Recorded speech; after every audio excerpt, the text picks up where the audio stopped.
پاکستان نے انکار کر دیا ہے اور ہم سے کہہ رہا ہے کہ بھارت نے پائلٹ کی رہائی پر بھی ہنگامہ شروع کر دیا، جان کر آپ کو بھی بے حد افسوس ہوگا۔ پاکستان نے بھارتی پائلٹ کو رہا کرنے کا اعلان کیا تو بھارت نے اس کا خیر مقدم کرنے کے بجائے اپنے جیت قرار دینا شروع کر دیا، اور اب معاملے پر طرح طرح کی باتیں بھی جا رہی ہے کہ جان کر آپ کو بھی بے حد افسوس ہوگا۔ بھارتی خبر رساں ادارے NDTV کے مطابق حکومتی ذرائع نے کہا ہے کہ بھارت ابھی لندن کو لینے کے لیے خصوصی طیارہ بھیجنا چاہتا تھا، مگر پاکستان سے اجازت دینے سے انکار کر دیا۔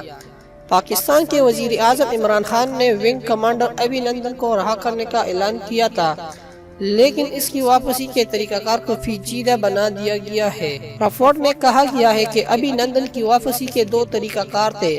کہ یا اسے جہاز کے ذریعے بھیجا جاتا یا واگا بارڈر کے ذریعے،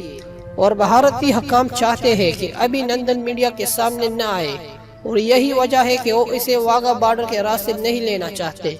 بالخصوص سپہر کے وقت، کیونکہ اس وقت پرچم اتارنے کی تقریب دیکھنے کے لیے لوگوں کا جم پیر بارڈر پر موجود ہوتا ہے۔ پاکستان نے اعلان کیا ہے کہ وہ براستہ واگا بارڈر ابھی لندن کو بھارتی حکام کے حوالہ کریں گے، تاہم بھارتی حکومت چاہتی تھی کہ اسے انڈین ایئر فورس کے خصوصی طیارے کے ذریعے لے جایا جائے۔